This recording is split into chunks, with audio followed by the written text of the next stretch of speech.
Greetings, everybody. Happy Sunday. That's right. Big weekend. Big weekend. Welcome to the Midnight Society. I'm Patrick. Hopefully, we'll be joined by the professor.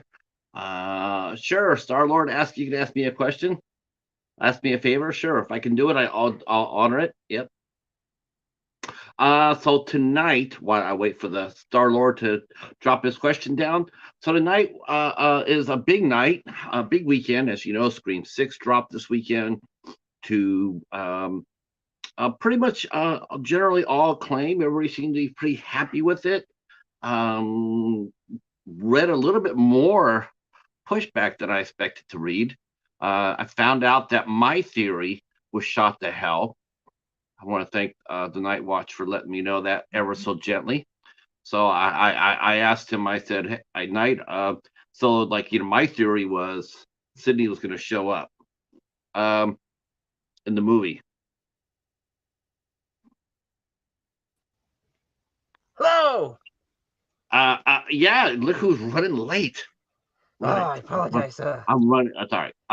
So I was just telling. Oh, sure, no problem. Let me see what I could. Yes, I think I could do that.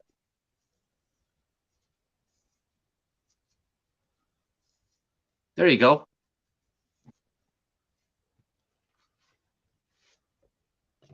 Yep, not a problem.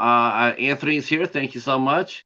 No, not watching the Oscars. No, no, we are live. We're on right now. The Oscars are starting right now, but so is the Midnight Society. Um, so we're here. We're rocking it. Um, so I guess, Professor, the big news this weekend is oh, okay. No, no. Oh, well, you know what? I still give it to you anyway, Star Lord, because you help keep control of the room. Hey, Sean, how are you, sir? No, everybody's here and not watching the Oscars. I mean, seriously, what would you rather do? Would you rather be home watching the Oscars, which is pretty much going to be bought and paid for anyway, right? Whoever has the most money is paying for it. So we know the awards are bought. There's not going to be a Will Smith, Chris Rock round two. I can't really think of any reason why anybody would want to sit and watch the Oscars this year.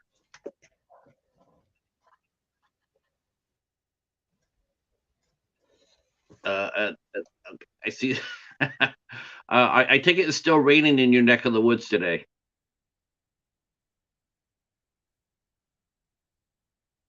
Can you can you hear me, Professor? Yeah, his tech might not work tonight. I know he's probably gonna already tell me that already. Um, yeah.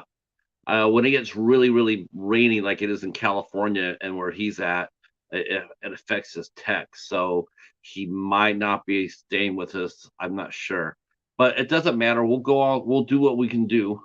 Um, yeah, I like to think so too. I definitely would. I definitely think we have some really friendly people in here for sure. And I'm glad everybody is here. In fact, I'm really surprised at how many people are here, quite honestly. The professor might be having some, like I said, he might be having some tech problems tonight. So we will do what we can with and work with him on that. Uh, so I was saying how Scream 6 came out, and majority of you guys saw it. There won't be any spoilers here. I won't kind of spoil anything. I have not seen it, but I do know one of my theories. I thought Sydney was going to make it. I Oh, awesome. He will be back in a moment. He will be back in a moment. He got bumped off. Whenever there's really bad weather over his area, it affects his tech, so he has a hard time staying in. Uh, yeah, yeah, that's it. Hi, Carrie. Hope you're feeling better. Hopefully, you're feeling better. Um, yeah. I guess Scream 6 came out. My one of my said one of my theories got shot down in flames. I asked Night from the Night Watch, so and I said, so did my theory prove correct? Uh, I expected this big long explanation, like yeah, it could have happened this way, Pat, but all he just looked at the camera and said no, just no. So my theory about Scream 6 went out the window. I'm bummed out, but it's okay. I know everybody seemed to have a really good time with the movie, which is what's important. I did not hear the heat or the pushback like like I did for Halloween, like we all did for Halloween Ends. Everybody seemed really happy with Scream 6. Um, so yeah, I'm happy for everybody. I think it's gonna be, well, it's gonna make it's gonna be a good run at the theater for the movie. And as you may have noticed, tonight we're sort of in Scream territory a little bit because we're going to be talking about a movie that one of the legacy stars, um, is in it, David Arquette, and we're going to be talking about High Voltage in a little bit. Um, yeah, uh, High Voltage. Okay, so this is a Dollar Tree find.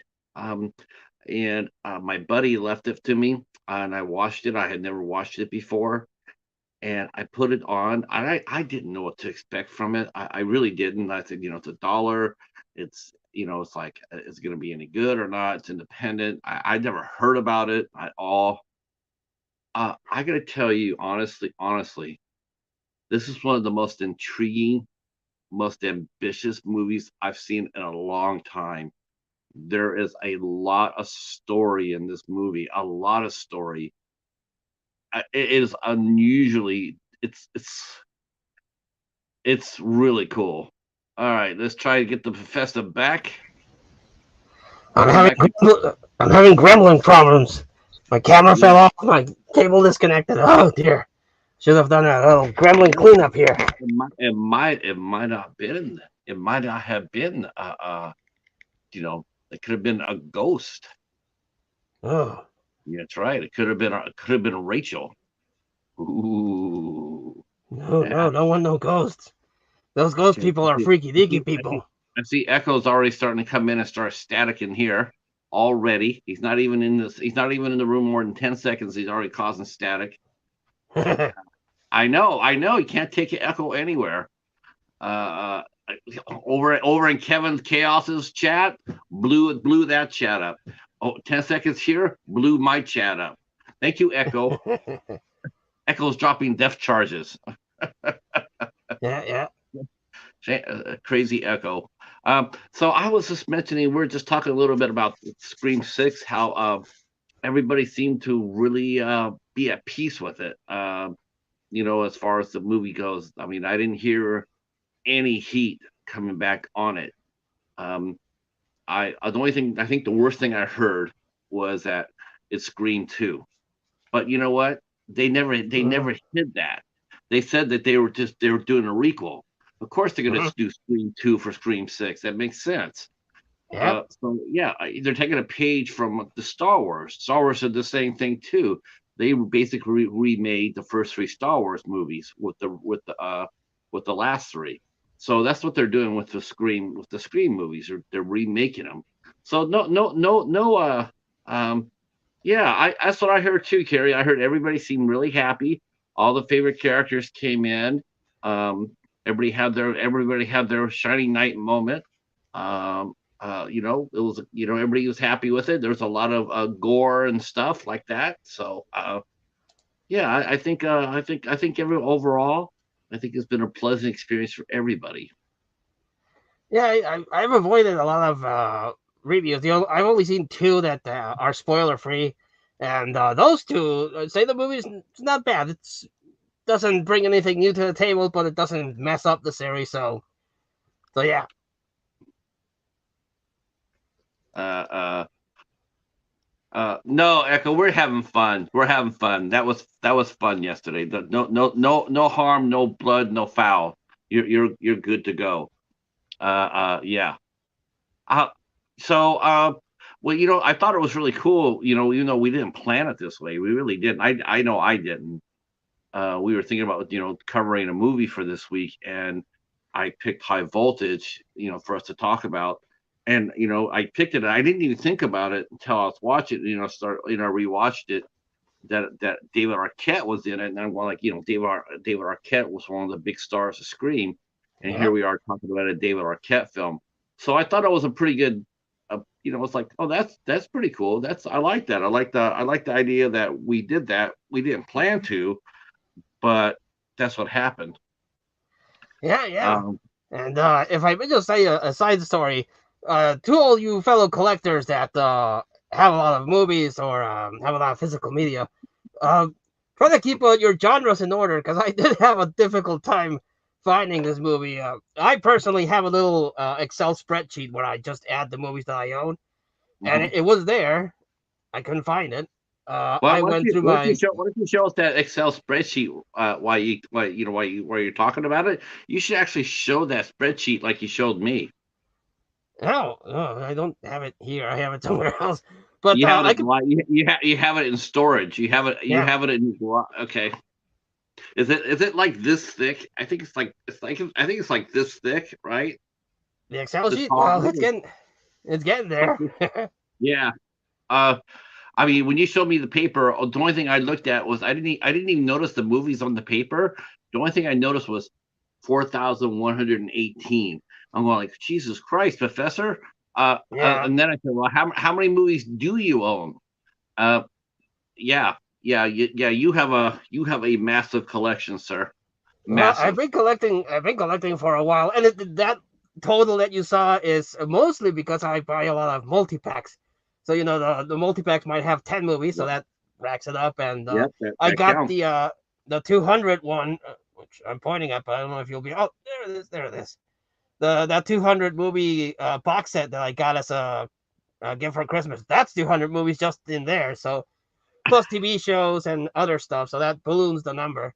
But I Mm, had a hell of a time finding that because I kept it in my horror genre according to me, but it wasn't there. So well, maybe I messed up and I put it on sci-fi. It wasn't there. Well, maybe I put it in action or you know what? thriller. Okay, let me ask you. So this is what Yes. I was saying this. Where the hell would you put this movie?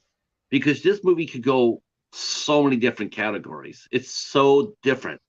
I mean, do you want a rock and roll story? Yeah. You want a love story? You want a faded rock star story?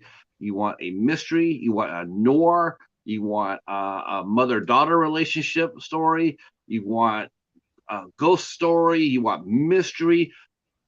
High voltage brings all that to the party. Yeah. All of it. It's one of the most busiest, most ambitious films I've seen in years. It really is. And it works. It absolutely works. I wish the ending had a little bit more of a punch to it, but we'll talk about that in a minute. I But agree. overall, I agree. this movie here is dope as hell. I was really, I thought it was cool. When I thought it was really cool. when I first I really, came across it because I just I blonde bought it. I was like, oh, David Kent and one of the Wilson brothers, Luke Wilson, I think it is. mhm. Yeah, That sounds like fun. And I was reading the back. Well, this sounds more like a sci-fi kind of thing. But then I watched it the first time, and I'm like, well, no, this kind of fits more like a sci-fi horror kind of thing. And then rewatching it again, well, it fits into a whole different bunch of genres, like you said. So it's a very unique kind of movie. it really truly is. This is it's sort of funny. Like this is sort of like a movie that you would do for a Dollar Tree theater normally, right? But Yeah. but I thought this movie was had so many strings to it, so many different, so much going on at once. I just thought, yes, we could do a review on it, that we could do that, but I really thought this is the type of movie that we bring out to the spotlight and share it because this is a movie that I think people really do need to watch. Yeah, And it I really don't is. think And that, it's not uh, that hard to um, find. I think it's in most Dollar Trees. You might be able to find it. yeah, my buddy, he got his copy. I have a copy of this. I know I do, but I had my buddy because he got it in Blu-ray. It came out in Blu-ray, so I had his copy, so that's the one I watched. And man, oh man, I was just really pleasantly surprised. Um, we do Dollar Tree theater, and in a sense, which I don't believe, okay, because I mean, I look at my playlist for Dollar Tree theater, I look at Hobbs's list for Dollar Tree theater. I'll be on, and Mr. Bones. I'll be honest with you, we have some dope ass movies on our list. Yeah. Dollar Tree theater, we have some dope ass movies. Haas, horror with Haas. He did a movie this week that I've never seen at the Dollar Tree, but I passed on it because I thought it was too much, a little bit like Wolf Creek. When I heard his review and then I went and read about the movie, man, I was kicking myself in the ass, going like, I should have went and got it. I should have gotten it. What movie That was that? movie, Downrange. Oh, okay, okay. Oh man, that movie is brutal, brutal. But it's just like it's what a horror movie's supposed to be about, right? It's Yeah. brutal. It's pretty freaking awesome. I mean, and I'm saying that, and people who know me and snipers and guns and stuff like that, I'm saying it's pretty cool. They look really cool. They look different, and Yeah. Because that's so what usually what I do when I go to the flea markets or the Dollar Tree or what have you. I look at the cover, and if the color catches my eye, the cover looks pretty cool. Then I read the back. Sometimes the back is pretty good at describing what the movie is. Sometimes it's very cryptic, so you don't really know what you're getting into. But I have unfortunately passed on a bunch of movies that I later find out are really good because either I didn't have the cash on me, so I pick up the ones that I think I'm going to like the most. yeah, But for me, like, I'm yeah, sorry. for me, it's it's it's yeah, you're right. The cash for me, it's like I don't go down there enough. This is the problem with me when going to the library every Tuesday and putting much shooting my bolt on Tuesday, is I don't go down to the Dollar Tree as much as I can used to. And not only that, but I don't really see a lot of people dropping the Dollar Tree halls anymore. It used to be when the Dollar Tree halls, you would see just a swarm of them in the community. So you always knew, oh, okay, Dollar Tree is here, but you really don't see that anymore. So now you don't really know when they're dropping. Yeah, So it's like it's a little confusing. Like, should I go on down there? Should I take a look? Do I want to go ahead and take the trip? Do I want to make that circuit? Because I really don't want to if I don't have to. But so sometimes I miss out. You know, um, yeah. Well, it's the same thing here. When I cross the border, I have access to $2 trees only. $1 tree very rarely has any movies. Sometimes they get a couple, but it's your common movies that everyone passes on. And then there's another one that you have to kind of catch it at a certain time because they do upload a lot of stuff, cool stuff. But by the time I get there, all the cool stuff's gone and out the door. yeah, it's either that or or you never got it in the first place. Yeah. I remember Peppermint Tribe maybe about a year ago, maybe a little over a year ago. Uh, Dollar Tree put out they dropped the 4400, the whole series Okay. for a Yeah, dollar. I did see that For a dropped. Yeah. dollar. Okay. Everybody and their mom was looking for that. That was what everybody was hunting for. Everybody was hunting for that. Tribe got like, I think he found like 8 or 9 copies of it, which he traded. That's what we could not find that shit for nothing. I mean, that's the bad thing about Dollar Tree is like you don't always get the same thing what everybody else does. So you could be the first one in line on a Friday with your list of what you're looking for and still find squat. Yeah, It because doesn't matter. It doesn't matter if you're first in line or if like some guys they drove 90 miles just to hit a Dollar Tree store and wanted to get in early just so they could get the best of Magoo. Doesn't always work that way. You could go no. on down there and hope for the hope, but if they don't have them, if they don't get them in. um See, Hobbs Echo says not always smart to go by the cover. I picked one up that had an evil nun on the cover. Turned out there was no evil nun in it. I know which one you picked. I watched that one too, Echo. Horrible movie. Yeah, They've already I like done to. newer comedy movies for new horror films. Um, I would rather not have them focus on Scream, though. There is plenty of other bad films they could rip on. Yeah, I'm not even so. I don't think we're gonna see parody films. I don't think we're gonna. I think parody films are. They're not gonna see the light of day.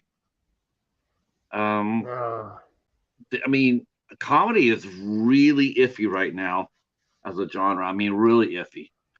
I Um, haven't seen a comedy lately that I can say that was good. I mean, maybe it gets one or two chuckles, but the parody genre itself has been a dead art for so many long. You no longer get your airplanes, your Naked Guns, your Hot Shots.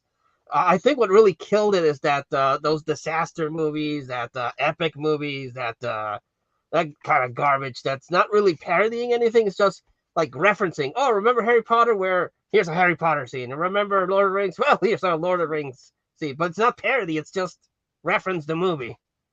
well, sometimes the movies come out and they do it themselves. I mean, did you did you ever see San Andreas? Yes, yes, yes. Very good Okay, movie. honestly, like were you not just like you were sort of torn? It was like, is this like a real adventure film, or are they making fun of it? Are they making fun of themselves? Because there were so many funny scenes in that movie. I don't think they were intentionally funny, but they still were. And it was just like, well, there you go. You could go for the adventure film and stay for the comedy. Yeah, Uh, the another one example is another one that The Rock did. Did you see Rampage? That felt a lot like San Andreas in the same vein, just yeah, ripping on monster movies. Because it both movies have a bunch of ridiculous stuff happening, but that's also kind of the charm. It's kind of like a throwback to older movies that I personally enjoyed. And San Andreas has Alessandro Daddario and oh my, yeah, hot yeah. tamale. He- many movies are not. Your friend is here, by the way, Professor Marta Least. Maybe you can pronounce that. Martin also, yes, hello. He's He taking said a that. break from the Oscars to watch that, and I really appreciate it. He did Yeah, a prediction video for the Oscars that I think that it's really cool. So if you have a chance to check it out after watching us, check him out because he's really cool. He puts out some of really course, good content. after watching us, you have to watch us first. Yes. Yes. Uh, my my charger fell out. Hold on here. Oh no, the Gremlin's getting you too. Yes, yes. I think I have to get a new charger. It keeps on slipping out. I think I got stepped on. I don't know, by me or the cheetah. Um, yeah. So yeah, so a movie like High Voltage is a prime candidate for like, do you get the movie? Yes or no? Like when I saw it at the Dollar Tree, I saw David Arquette and I saw Luke Wilson. I like both those actors. So I did pick up a copy of it. I didn't know anything about this movie. It was just one of those things where I just picked it up and brought it home and put it in one of the red bins. I'm sure my copy is in the red bin. Um, but I watched the Blu-ray copy. Um, so when you go and take a chance on a movie like this for $1.25, it's a lot easier to do than it is, say, going to a Best Buy and have $20 and go like, yeah, I'm gonna take a gamble on this movie and spend 16, $17 for it. That's a lot of money to spend for a blind buy. Yeah. I would not recommend that. I would go to I would actually go to a thrift store or a yard sale or a library if you have it, or a Dollar Tree. Or the And Walmart then bin sometimes has some good stuff there. sometimes Walmart bins do, yeah. Sometimes Walmart bins will surprise you. So this is a movie, and I used to do this at the video store. In fact, me and Hobbs used to do this a lot at Family Video. He and I used to go there and and Dan from Reject Films. We used to go over there and do blind buys at the Family Video, especially when they did their 10 for 10 sale. Holy cow! When they had 10 for 10, you could go in there and just go crazy and get all sorts of movies. Some titles were you knew about. Yeah, okay, I know about this movie, so I feel safe in buying it. But man, I love going for the blind buy. Yeah, same And here. this is an example of when a blind buy works. This is when it works. This is when you get a movie like this, you watch it, you come out of shaking your head, and then you want to turn around and tell everybody you know about it. It's not like you watch it, go like, oh, that was cool, put it in the to watch bin, watch bin, and then you move on to the next movie. This movie will have you sitting there and having a discussion with somebody about it because it's so interesting. It's so different. Um, And it's very well acted. I mean, I suppose it could be considered a low budget movie because it doesn't have like the big effects or the big sets or everything. But I think it works very well with what it has, and it's a very good looking movie. I like how it looks pretty. When they're in the sun, it looks good. It doesn't look like everything else weird. When they're in the studio, everything looks vibrant. When they're in doing their concert, everything looks vibrant. Everything looks colorful. It's a good, well movie. It just might have the stigma that it's not a big budget movie that a lot of people might go for. Yeah, I read somebody who reviewed it. I was checking out some of the feedback it got for it, and one oh shoot, look out, we got a superstar in the chat. Look out, we got one of those big tubers. We got our friend Erie Frog in the house. What's going on, Frog? Oh yeah, uh, big tuber Frog in the house. Now we're gonna get tons of views and subs because the Frog is here. Hopefully you're doing well, Frog. Hobbs is sitting there going, he recommends Stan Helsing. Okay. Oh, no, well, to each their own, but no, Wasn't I've Stan seen that one. Helsing wasn't that a Rob Snyder movie? I don't think so. At least Oh, the one I saw didn't have him. no, maybe I'm thinking about Big Stand. Oh my God, that was I just Rob Snyder carrying a movie by himself. It just makes me shake my head. Um, so a little bit about this movie came out in 2018, and the cast is pretty strong. As far as the two main leads, of course, David Arquette is our the narrator, and the other gentleman on the cover of the movie is of course Luke Wilson, and Luke Wilson actually plays one of the rare times you see Luke Wilson playing a douche, because he does it well, unfortunately or fortunately, however you want to see it. Um, yeah, he's a pretty effective douche. I thought he was I thought he was a pretty he I wish he would have been in a little bit more, but whoever wrote this movie, who I'll tell you right now, Alex Kedogan, I don't know if I pronounced that right, Alex, and he also directed it as well. Whoever he is, he definitely had his finger on the pulse of the music business because a lot of everything he said and a lot of the dialogue rang true. A lot of how it was portrayed, how things were portrayed as far as the band goes, were absolutely true. They're on point. They're not Yeah. Hollywood. As A I lot was of times, watching it, I did get it's a different kind of genre. But when they were in the music scenes, talking about the inner workings of everything, I kind of got a vibe of a little bit of Almost Famous. It's just what I got, because Almost Famous, I think it's a really good look at the music industry in that time, and this movie kind of brought that back, but in modern times. So I appreciated that too. I think the only thing that got me about Almost Famous that they toured and played other people's songs. They weren't playing original music. And anytime you show a band like that comes out like Meryl Streep had a movie came out, Ricky and the Flash or something like that, and they come out and the first thing they start singing is a cover song. It just really ruins the movie. You can't have when you're doing a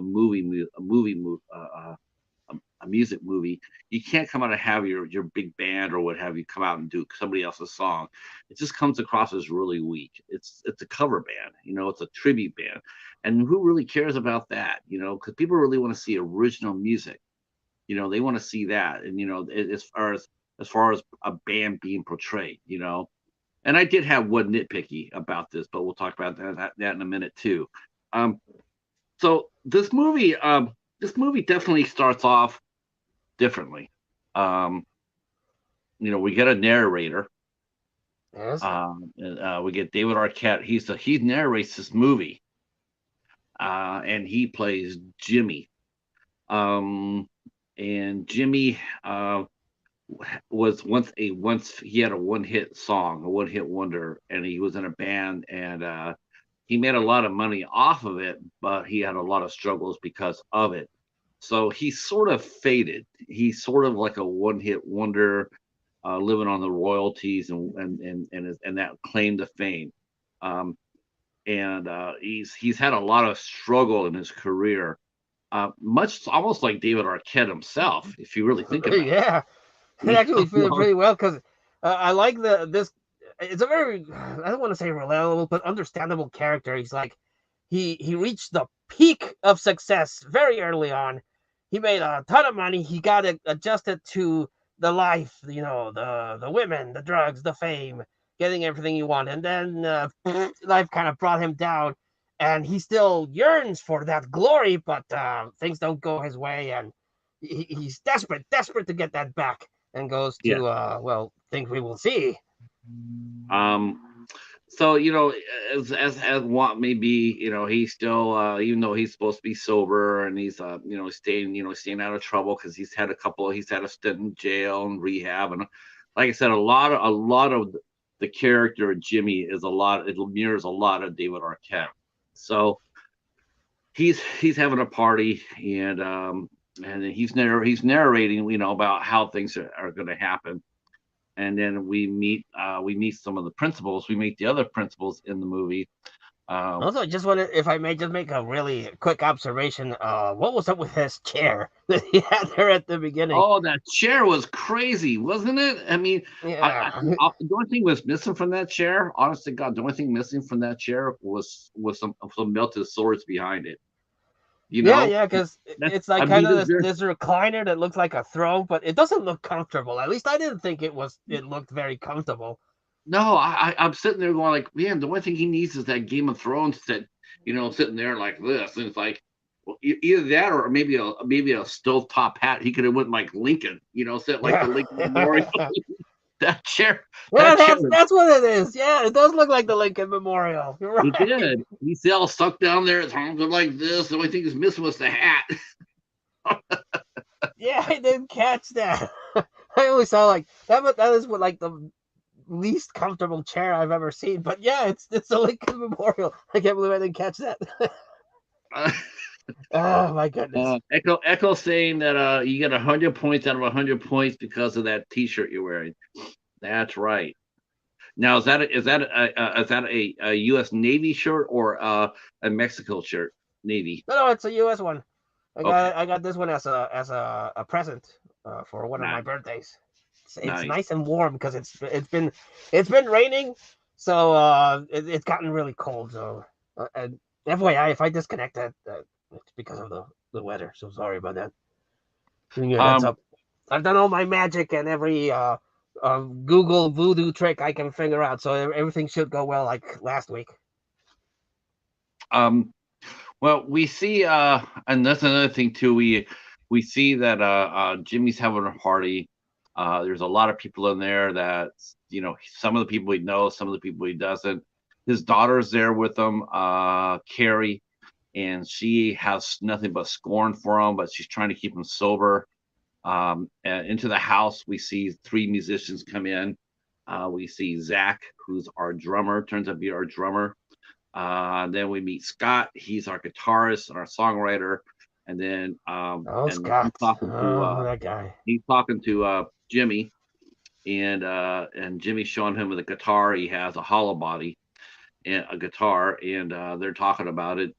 And then he starts playing it. Uh, Scott starts playing it, and in comes Rachel, and she's a really cute little blonde girl. Comes in, and she comes over and does a little scat, and she's got a pleasant voice. And but Jimmy's instantly intrigued because he even though he's faded, doesn't mean he's lost his ear. So Mm-hmm. when he hears this girl sing, he recognizes pure talent. So of course, he gets excited because like who are you guys and where you guys are here. Then he finds out that they're band members, and he says, well, what, we should talk. And Yeah, so he sees that that raw young talent that he might be able to tap into to once again, reach the heights of his glory.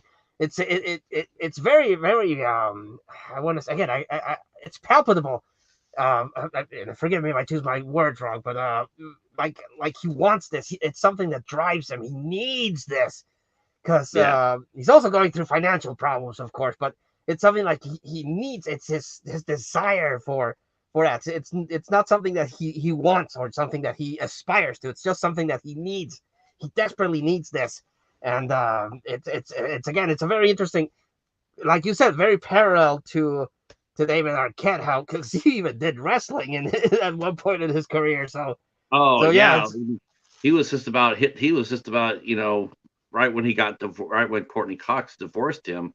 I mean, he pretty much had hit the bottom of the barrel right there. I mean, she married him. She was a few years older than he was, but he never grew up. That was the problem. He always wanted to. He was a grown man in a child's body, and he just couldn't put it together. And it wasn't until after his divorce that someone it rang the bell in his head. Like, hey, dude, like like you don't have that many chances left here. Luckily for everybody concerned, David Arquette, for real, he got his shit together, and yeah, actually he has been doing really well the last few years. He did this. He got back in the Scream movies. He did Bone Tomahawk. He did a movie like this. He's done some other yes, things too. He's recovered his career. He stayed away from the wrestling. uh-huh. No AEW, none of that. So he's actually got himself back on the straight and narrow, and I'm glad for him for that. But he plays Jimmy just like it was almost like he was playing himself. His Yeah, character was the character was Jimmy, but it could have been David. Um, so he sees he starts getting the band together, and we discover that Scott, he's not a single man. He is actually married with kid with a child. He has a wife. we'll Yeah, get to it, but that Scott guy, I have thoughts about him. yeah, I did too. Scott, I did too. Scott was yeah, he was not I think they wanted us to really like Scott, and we do a little bit, but some of his choices that he makes just you know I mean, I don't know. He didn't do a very good job. Yeah, do Mason you think Ford. maybe that's because of well, I don't want to blame it on the actor, but maybe the direction or the performance of the actor or the writing? Because it does seem like they were trying to make him into a sympathetic character. It's like, the guy that you want to kind of root for. But everything he does, all the decisions that he takes are, All you could wrong. maybe blame it all to youth, to the allure of fame, but I wasn't rooting for him. I was like, God damn it, this guy. Well, well, it's funny because they portrayed if you really think about this, the main three characters. I mean, the drummer's there, but he's not really that busy. But if you really think about the Yeah, characters, they're look at the ages. You had Rachel, who's in her 20s. She's young and idealistic. Then you have Scott, who's 33. He's been around a while. He can, he's been around. He's seen things. And then you had Jimmy, who's 53, who's now he knows what he had and what he could have had, and he wants it back. So you have three different archetypes in one. The girl, the brand new rookie 23, the one in the middle that could go either way. He could go up or he could go down. And then you have the faded star who had gone up and now desperately trying to get back up there. So you have three different archetypes and three different characters. And again, yeah, it's smart writing, smart directing, smart direction. I mean, look at the decisions Scott was making. He was making those decisions when Jimmy was making those decisions. That's about the same age Jimmy was making those decisions. And he didn't make the right decisions then either. And look what happened. Scott was going to do the same thing.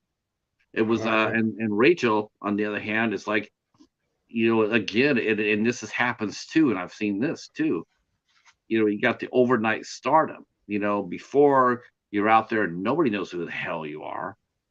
And next thing you know, you go and play in front of the right person, get the music to to the right DJ or what have you, the right writer, the right press, and then overnight you're Jenna Ortega. yeah, And it's like, are you ready for that? A lot of people, we've seen what sudden fame can do to people, and it happens to Rachel, in a yeah. sense. And also, it seems like yeah, you said I still remember his name. Jimmy is something that he's longing for. Scott is something that he wishes for, and Rachel is something that was kind of thrust upon her because everyone's like pushing her to do this because she has the talent, but she doesn't have the drive to get out there and do it, which is something that hampers a lot of people. They have massive talent, but it's their insecurities or maybe the anxiety of actually going out there and doing it that holds them back, and they never reach the potential that they could have. What I really liked about this movie too, because we see that Jimmy, he sees the band, he wants to, he's going to gather the band together. He's putting it together, and they're starting to practice at his place, and he sees the potential. He says, "Man, this is great. Rachel can sing, Scott can write. He can write a good song with a fat hook. He got Jimmy's name, his former past, but it's still there, still sell tickets. Then you got a Yeah, hot yeah. shot, you got a hot drummer. And what I really liked about this movie too, there's so much I did like. I liked so much about this movie was the fact when he called his friend up, he called his friend Luke Wilson up, Richie, uh, uh, uh, yeah, or Rick, but he calls his friend Richie up, and he meets him, and he starts talking about, I want to get this is what I want. I want you to sign these guys. I want to get these guys on the radio. I want to go on a tour, this and that, this and that. And he's out of touch with how things are. Everything that he was talking about was what you did back in my day, back in the 90s and the 80s and all that, and the 70s. That's what you did then. What Jimmy was talking to Richie about, that was our day. You know, business is not done like that anymore. There's no such thing as signing to a major label and being being fronted up $500,000 for a record, and then being put on the road and making like 4 videos for it, and all that's gone away. That's no longer there. And that's what Rick tells me. So, like that stuff doesn't work anymore. You've been out of the loop so long that the business has passed you by. It Um, happens. It happens to a lot of people in the media, not just the musicians, actors and people like that. It's that thing, the thing, the life of being a success and a celebrity eats you up, and then it leaves you behind. And when you try to catch up, mhm. it's a whole Yeah, different world. you can Yeah, definitely see that Jimmy has not been keeping up. You're right. I mean, he's what he did was not wrong. It's just it's outdated. I mean, if he had done that if he had done the same things when if it had been the same thing as when he was first signed, he would have been golden. But the business has changed. It's yeah. changed drastically. So when he went up there and he says, and that's why his friend was laughing at him because he was a, he's laughing at him because everything that he wanted, like as far as label support and then all that other stuff. I mean, it's just like that's not done anymore. So he No. goes ahead and he says, "Well, how about if we just go on the road and just book a West Coast tour?" Now that still works. Uh, you get on the phone, you call clubs up, and you book a tour. I've done that for bands. It's hard work. It's hard work. You have to talk. Sometimes you have to trade. So I don't know how much is it, but it seems like nowadays a lot of the younger people that want to get into the music do it through social media. They use yeah, things like TikTok or YouTube to kind of make their what's that called? Their demo reel. I think you could say it's a demo reel to just showcase what they got. What they can bring to the table, and then that's when they get attention, and then they could go. So right. everything's totally different. It's but it's still label people are smart though, because it's like what, it's really easy to it's easier to get a TikTok. You can put up a few songs, a lot of times covers, a lot of times playing riffs from other songs. If you're a hot drummer, your hot chick drummer, Yeah. hot chick guitarist, you can play other people's riffs. That's all good. You can have 100,000 people following you. That's all good. But when you translate it, you have them come out and play in front of people. Like look what happened to Rachel. When you translate that, they're come out there play in front of people. are those same people that are like, we know this. I mean, look at it this way. You and I, between the two of us, right? We have about 1,300 followers here on YouTube. I got 1,000 followers on Instagram. I got 800 followers on Facebook. In theory, I have like 3,000 people following me, right? 3,000. Uh-huh. I'm looking down here, who's watching? I have 4.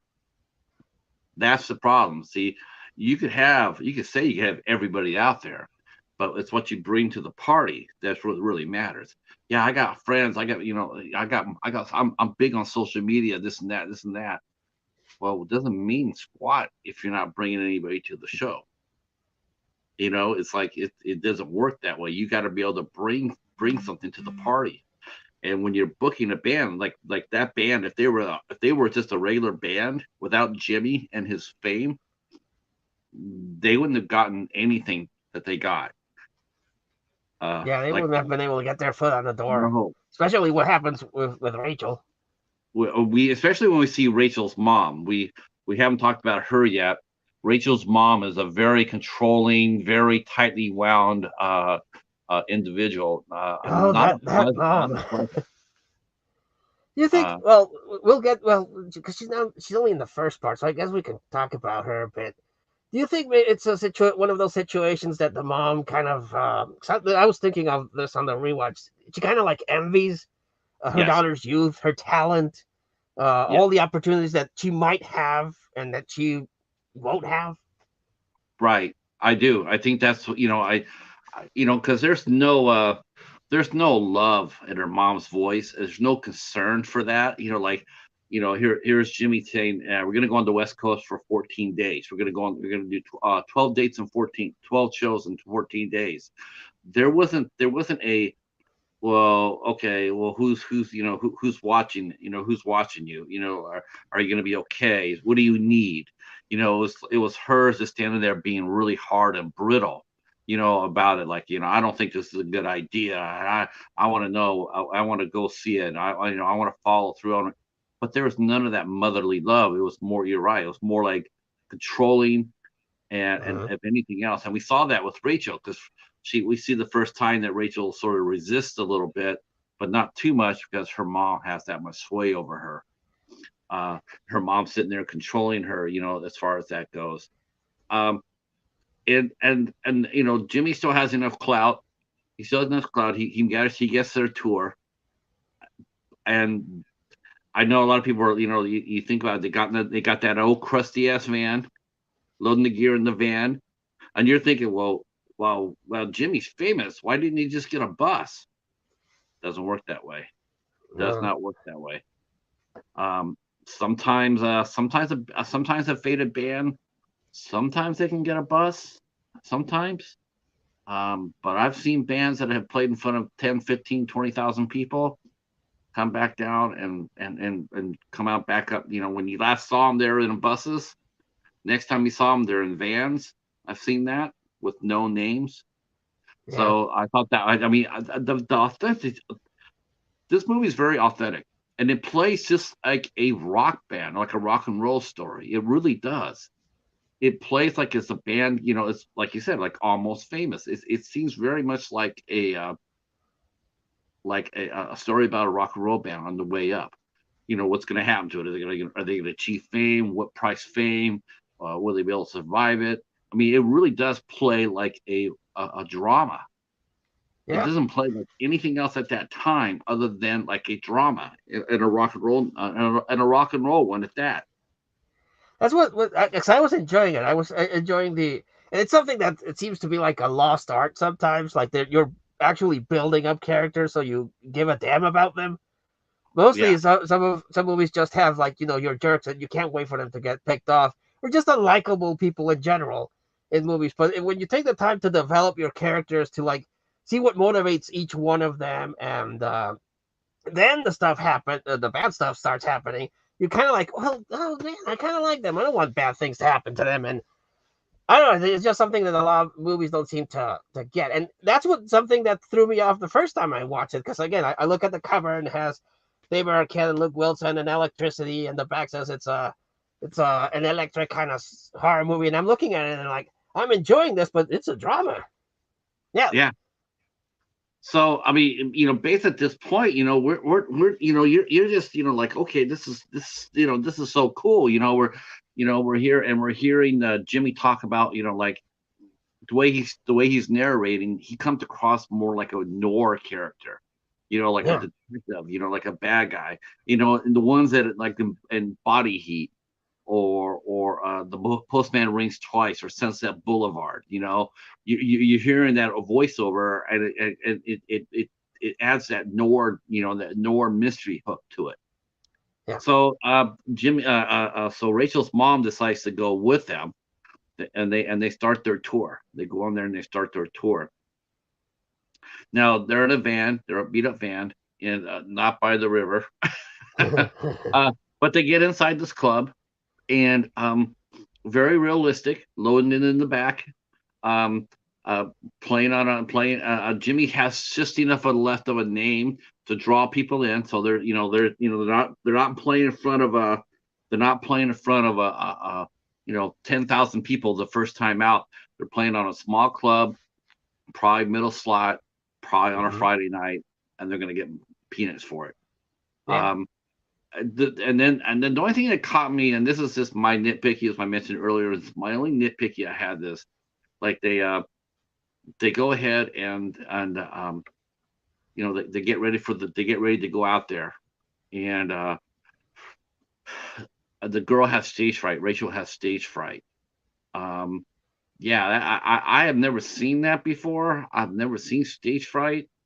Um, but they come out there, and what I really caught me was the fact that they started off with a ballad. Hmm. That was like, yeah, nobody's gonna do that. A rock band is not gonna lead off with a ballad. A new band, a band that no one's ever heard of, they're not coming out with a slow jam. Nope, nope. They got coming You with come out, a rockin', you especially in the do club. right. What you do is you come out, you do this like it's still the golden rule today. You come out with your three best songs, three best rocking songs, because you want that crowd to really get high energy. You Yeah. don't want to come out there just like with a slow jam. You'll kill the crowd. You kill your momentum. So that was a nitpicky part for me. I'm thinking, going like, yeah, a band wouldn't do that. Yeah, you talk to any band, they're gonna sit there and like, it's like it'd be like Kiss coming out there and playing Beth for their first song. You see four old codgers in wheelchairs, and they're playing Beth. I mean, it's not, no, they're not going to do that. Um, Especially for the type of music they were wanting to play.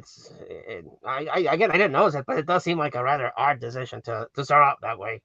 Maybe they did but it to acclimate Rachel, like maybe get her more comfortable with the situation.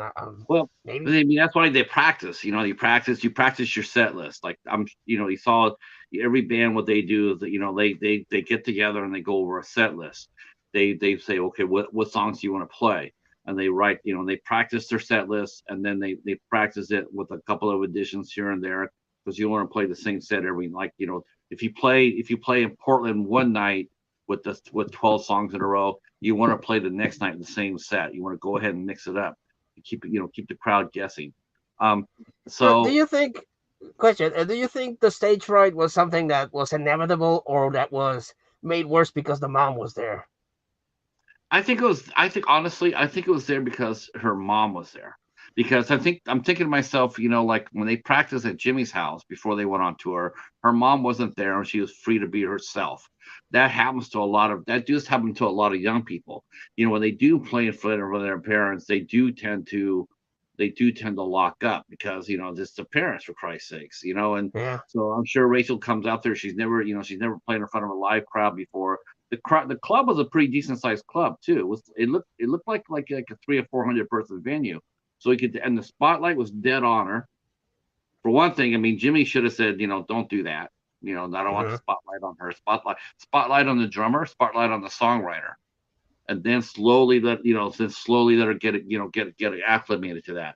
So so of course Rachel has terrible stage fright, and the show doesn't go well. And of course, Not at all. Jimmy's very upset with that because they don't get paid. They don't get any money for that. They showed up on time. They loaded in. They did sound check. They were there on time. There was a crowd there. Everything else. But if you don't play your set, if you don't play over at least half your set, you don't get paid. So you can't go in there if you're contracted to do 35, 45-minute set and you only do 20, you're not getting paid unless you're the dwarves. Then you pay the dwarves because you know going in that's what's going to happen. But otherwise you have to play over 50% of your set. You have to at least play at least 75% of it. And trust me, because I was there, us promoters, we do go by the stage. We do look like and we do count the songs that you have on your set list. And every band has a set list. There's no bands that don't play without a set list. Even bands that have been together for 20 years, they will put down a set list so you will know what they're playing. So they didn't get paid, and they're out there in the back, and then we see her mom come up there saying, "This isn't going to work. This is all wrong. This is no way, no way." Jimmy's upset because the professor disappeared. I like cover songs too, Star Lord. I don't mind cover songs in the right context. If it's really good, yeah, I don't mind it. But for original band, you got to be careful how you do it. I'm back. All right. Had a hiccup. He's back. All right. So we see Barb, Rachel's mom. She is really furious. She's going to go ahead and take Rachel to go home. Scott and Jimmy are fighting because Jimmy knows that he needs this. He does not need this court of press because he knows the next day the press is going to be all over it. Jimmy Queen's new band crashed and burned on their very first show. In Timbuktu, Oregon. It's like it's not a good thing. And then this movie slips into another gear. Yeah, Professor? This is when things get freaky deaky. Take over, Professor. So after the fallout and everything, the mom takes Rachel in her car, and all of a sudden, a bolt of lightning strikes them. And does it strike them twice? Because I remember it came once and then twice. I don't know if that was an edited thing or if it actually really happened. No, I think it just hit their car once, but it was a huge ass bolt. Yeah, because it hits, then kind of ricocheted and hit them in the car, and everyone's like fighting, and then they see that they're like, "Oh crap!" So they run away. But sad to say, it kills both of them instantly. They're totally dead.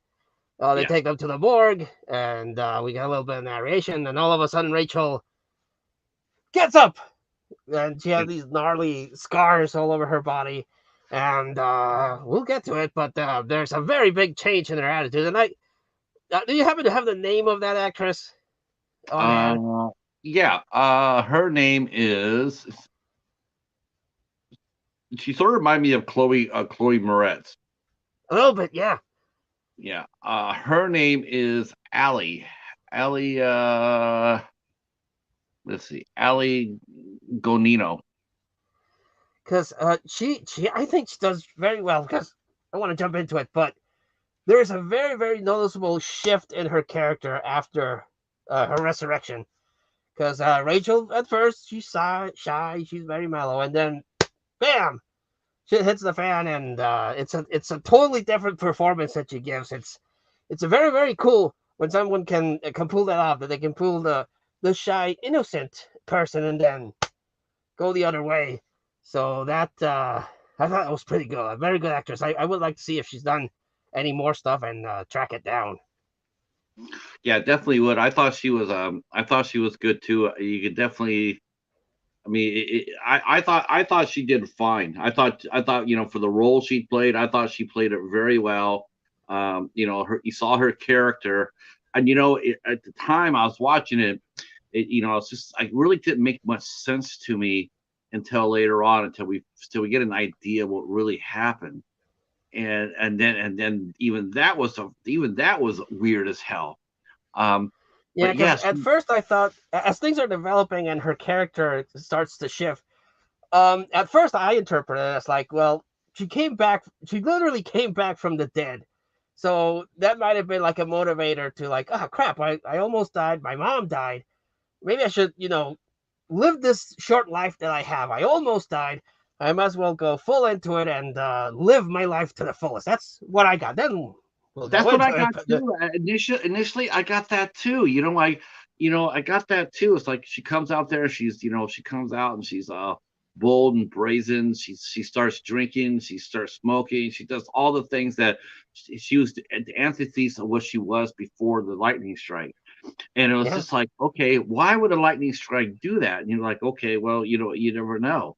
Uh, and then, Because it does happen. A lot of people might have a near death experience, and each one has their own experience. Some see the light, some see another place down below that's hot and mhm, everything, and that motivates them to change their lives. Like for right, example, people that touch bottom. David Arquette, Robert Downey Jr. is another person.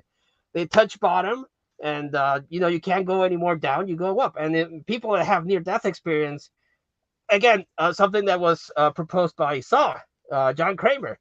You don't appreciate your life until you see that it's about to end. Once it's about to end, and you make through that event okay, then you're like, crap, I wasted my life. I better appreciate it and take life by the horns and live it to this fullest. So that's what I got that was happening to Rachel. She didn't almost, she literally died.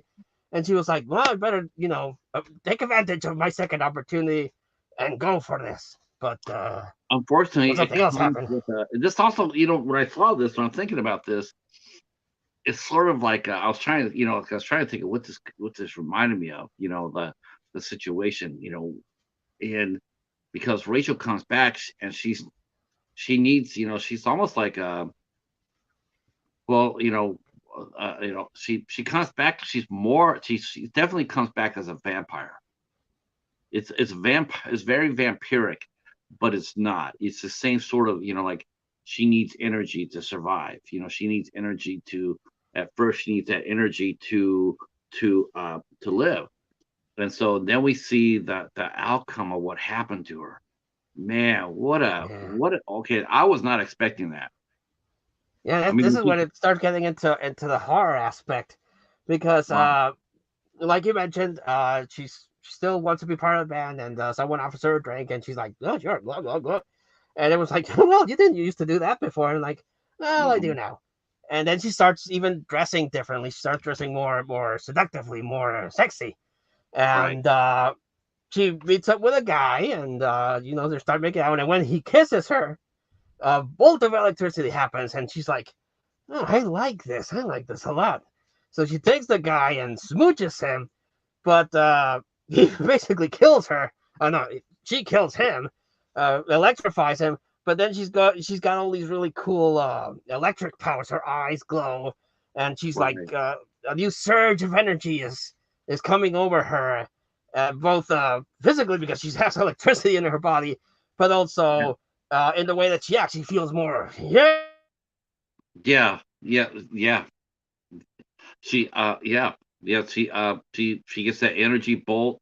It's almost sexual. Uh, Yeah. it's almost sexual. I was like, okay, I'm, like, like electricity orgasm, so to speak, electrical Yeah, that's how she orgasm. was selling it. Yeah. Yeah. Uh, but it's like a life force.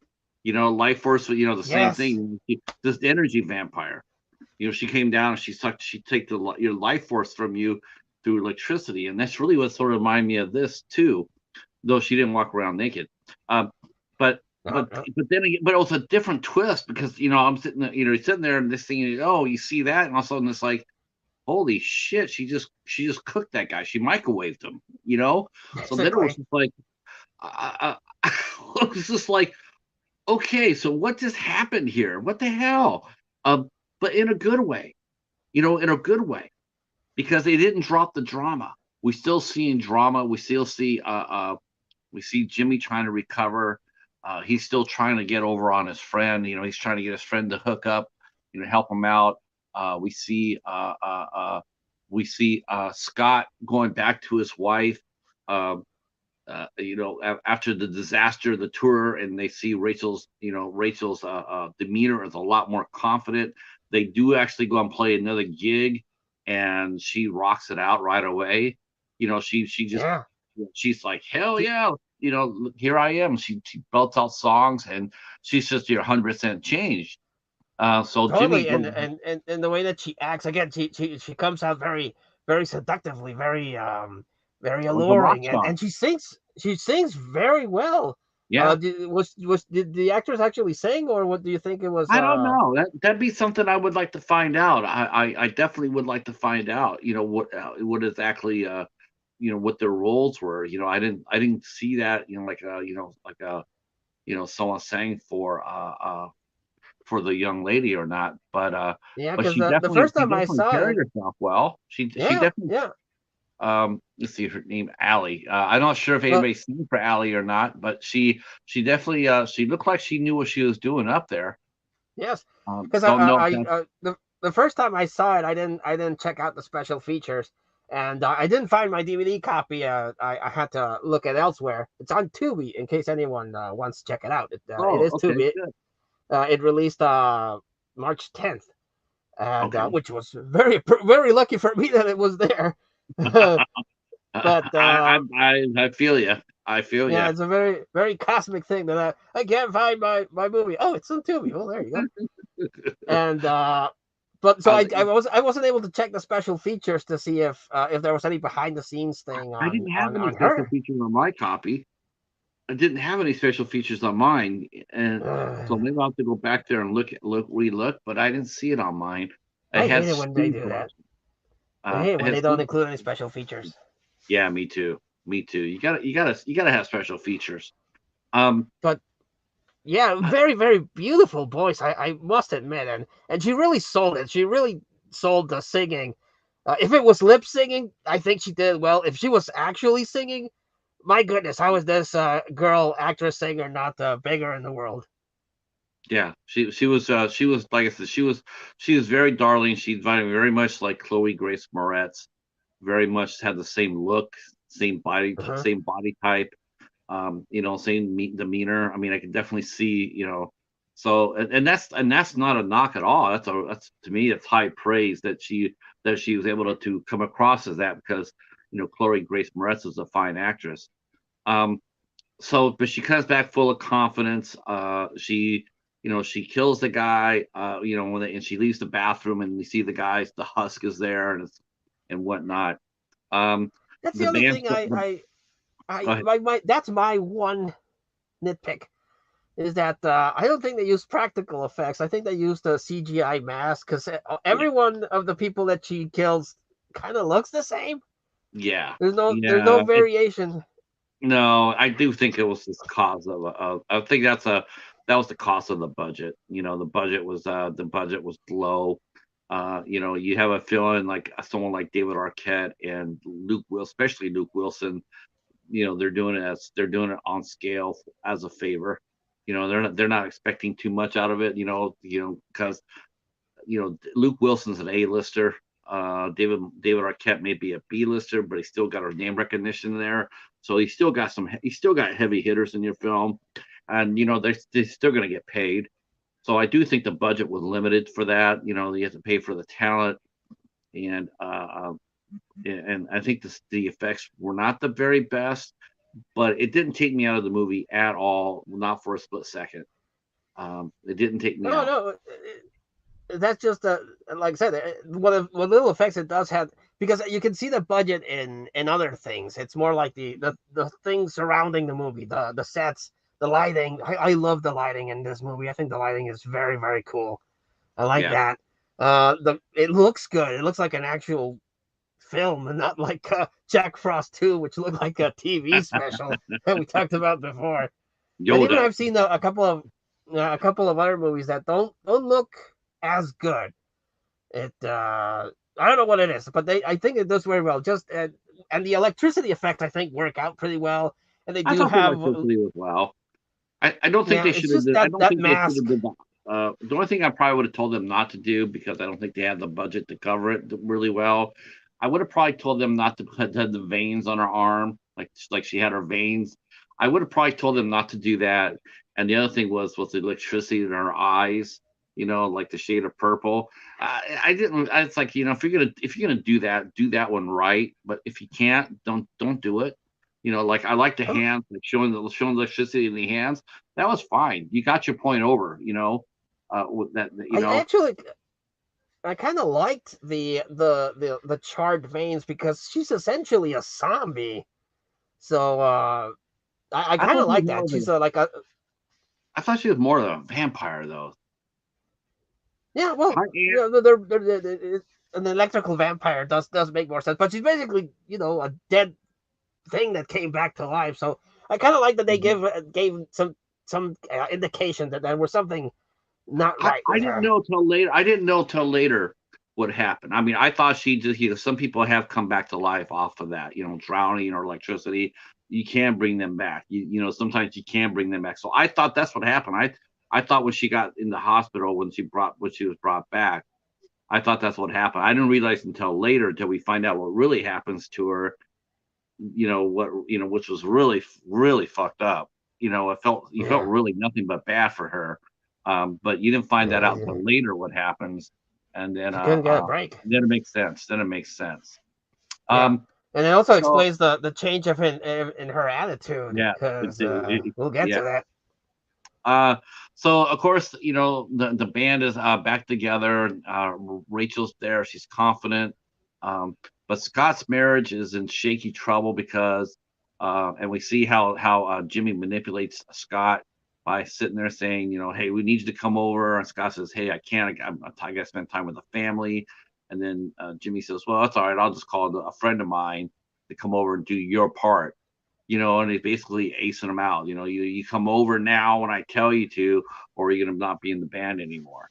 Which if Scott really Yeah, was smart, Scott could have said, well, you know what, you go right ahead and go on with yourself with my songs, yeah. I right? mean, he's the You, songwriter you, and the guitar guy. You yeah, can't fill two slots. no, and not in the time frame that you're looking to do it in either. You can't sing the songs that I wrote, and which is all the band's songs. So, and so, but Jimmy, puts him over the barrel.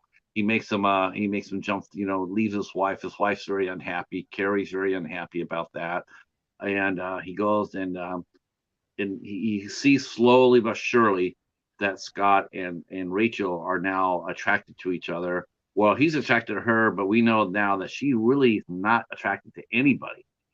She's not attracted to anybody. She's just out there having a good time. And Yeah, they living the get life. the yeah, she books them a gig at a wedding. So it must have been like a celebrity wedding because they got $10,000 for it. Now, original band without a contract playing a wedding and getting 10K, that's a lot of money. That's a lot of money. Not unheard of. Actually, there's a lot of bands that play corporate events. Bands that famous bands will take corporate events and make $300,000-400,000 doing so. Yeah, over here in the You don't grand have, old country of Mexico, a lot of people of questionable income, I'll leave it at that, do hire bands to play in their very private, very enforced parties. And in that situation, it's like you really can't say no because of the people involved. If you catch my drift, what that might be. So yeah, it yeah. does happen. Uh, so they go ahead and they play that concert. They play that show, that wedding, and of course we see that Rachel is up to her shenanigans, and she kills her second person because she needs the energy. She's living off the energy, life force. So Yeah, she and leaves it. also Yeah. another thing that I got is again me looking at because when I watch movies I watch movies to entertain myself, but when I look at it for example these videos, when I look at it in a more analytical way, I kind of also got the feeling that she was projecting some of that energy to the band members because they also were rocking more than they would normally do. Yeah, we see that. We see that after the wedding. Remember, after the wedding, they come out there and they have a great time and everything else, and then they're sitting. They're all talking. Jimmy and Scott and the drummer. They're all sitting around. They're all talking how Rachel has changed. And then Rachel comes in there and she's like, she comes in all, with the money, bitch better have my money. She has the 10,000, and but she gets sick, and then she grabs a bottle of booze, and they're all just tripping out on her because like she's definitely not herself. Yeah. And of course Scott and the drummer. Let me see. I keep calling him the drummer. Uh, Well, it's uh, because he's such an honestly, he's such an inconsequential character. Him he and really is. the other Uh, guy. The three main people are Rachel, Scott, and Jimmy. Honestly, it's like uh, in this is Spinal Tap. The drummer's just inconsequential. yeah, yeah, that's or the bass player. Yeah, we just get another one of those down the road. Zach's the drummer, and they're talking about the how Rachel has. Hey Rob, how are you? Glad you're here. Glad you're here. Um, I thought it. Yeah. Oh, everything. Hi to Aunt. So everybody. So they're all talking, and they all decide that like we're gonna go ahead we're gonna go ahead and she starts talking back to him in confidence, and then she breaks out the drugs. She breaks out the snort, the toot, and that sends Zach and Scott out of the room. They're done. And then Rachel goes in and she seduces Jimmy into taking a hit, and Jimmy does, and that leads to trouble for Jimmy because now he's broke a parole violation. He's tested dirty. So it's even that gives Rachel even more control of the band in a sense. And then the narration goes on, and we hear Jimmy saying how we didn't know what was going on yet. We just knew that things were different. We didn't know what was going on, what was happening. And then we see that we see her starting to kill indiscriminately. They show her killing. Then she started liking it. She didn't need it, but she liked it. Um, and then to get the band back and off and running, they decide to have a party at Jimmy's house, and they're going to bring back Richie one more time because they got a record deal, but they need help in distributing it. And Yeah, without distribution, it doesn't matter how good your record is, you got to be able to get it out across the country. So Jimmy basically tells Rachel to have fun with Richie and get that deal. So sleep with him so he'll give the deal. I'd like to sit there and say that's Hollywood, but I know better than that. And that's probably the sort of shit that does roll down the hill. And I'm sure that sort of shit happened. Um, and so yeah. Um, and sometimes with other ways too. I mean, other way around. Sometimes it was the male band member sleeping with a female agency in order to get that deal. It wasn't always just the old lecherous guy on top of the young girl. Sometimes it was the other way around. I know that. Saw yeah. that too. Saw that too. There would be a lot of powerful women agents or executives or whatnot, and they would nothing but they want a band member. They want a rock and roller on their arm, and you see that even Yeah. today. Rock and roll and women like bad boys, so that's what they do. Um, so they set the party. Also, before we get to the party, I did find it curious that as the bodies were piling up, no one was really looking into it because Yeah, that guy that's jogging and she kills like by the trash cans really close to where they are would be kind of suspicious if if you really look into it as a law enforcement or something like that. yeah. I think it was probably it's almost like like they already have so much story going already. I don't know if they could have squeezed in a cop into the story. Though it would have been interesting. Though I mean, though Zach knew. Zach even commented on it. He goes, every time we play out, somebody's dying. Someone's dying that's connected to the show. Like their show, the first show, and then the wedding, and then this and that. It's like that, it's happening, and it's disconcerting, and then you wonder what such you do wonder, like if they died like being bitten, that's maybe that's one thing, and we got to Uh-huh. talk about that too. Uh, uh, uh, uh, but the way that Rachel kills is very distinctive. It's she literally is microwaving these people. And we do see her control though. Like before, her control wasn't there, but we do see it because when she after she got Jimmy's, had Jimmy take a toot, she kissed him, and inadvertently healed his vocal cords. He had bad vocal cords, and when she kissed him, she doesn't they don't they they never could explain it, but he all of a sudden he could sing again. That Uh-huh. was one Yeah. of the reasons why he couldn't go past his former glory, was because he didn't have vocals.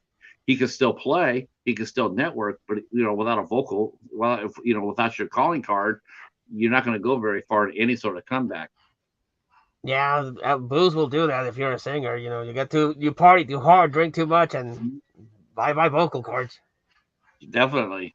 So we see the party. That's the gimmick for the party, and the party is going on. It looks like Scott and Rachel are really, really, really close to ew, and Yeah, then and this is where I lost respect for this guy because yeah, yeah, again I feel like they really wanted to make this guy relatable, like the guy that, because you're not gonna relate that much to Rachel because she's a electric zombie vampire, yeah, and Jimmy, well, unless you know you were in that particular situation. So your middle guy is Scott, because you don't care about the drummer. He doesn't even factor in the yeah, movie. So Scott's your guy that you want to kind of like root for. yeah, But again, the allure of Rachel, because at this point Rachel's full on seductress, diva superstar, and she can offer him everything that he wanted: fame, fortune, mhm. making his music and all. But he just makes so many stupid decisions, and I found myself not wanting to root for the guy. No, I didn't either. I was hoping that he would go to the edge with it, and then say no. I thought you were what I wanted, but I'm not. You're not. I don't know who you are. You're not the person I felt. I had feelings for. You sort of wish he realized that he goes home, realizes what he has, and then and then figure out how they're going to deal with Rachel. But at the And he party, does he does have a he does. chance later on, and he still doesn't take it. Yeah, he had a chance to do it. He did have a chance to do it, and yeah. So at the party's popping. Everybody's there. Everybody's having a good time. Scott and Rachel are really close. I mean, she's groping him, and he's not really fighting it, and everything else. And they're starting to get really frisky, and then Richie shows up, and Jimmy tells her, take care of him, take care of him, and so we can get what we all wanted. And she says, well, do you want me to? Are you asking me to do what I think you are? And he says, yeah. I said, well, is that okay? And she goes, rock and roll. And Rock and roll. so she says rock and roll. She grabs Richie and she starts all acting all seductively with him, and she knows that Scott's watching, and she doesn't care. She this is what she knows what she wants, and she takes him upstairs, and well, the thing was that she made a bad mistake here, though. She did make one big error when she took Richie Yeah, upstairs. she Eh, took care of him, but not in the way Well, that everyone wanted. well, it's not only that, but she didn't get the contract. If Yeah, she would have got, yeah, she said what she wanted. She wanted 50% of the revenue. She wanted $1 million of marketing. She knew what she wanted, you know, but she didn't get him to sign the paper. So it was like it was sort of pointless. When they're gonna celebrate after. They're gonna go ahead and celebrate. It's like, but you didn't get it on paper. You're gonna kill yeah. this guy You're without getting it on paper. What is it? You're destroying yourselves. But that's also, what happened. That's again, what happened. she was the last person that was with him when he was alive. Oh Someone yeah, would look yeah. I into mean, that. the middle of the party and everything else. But the thing about it is, so it's like this: how are you going to connect her with how the people were dying? They were being microwaved. How? I mean, you're going to walk up to somebody and say, how'd that happen? I mean, It's inhumanly possible. I think it's one of the reasons why we didn't see a heavy cop presence, because it's like, who are the cops going to chase? You got people Well, being cooked from inside and out. Who's able to do that?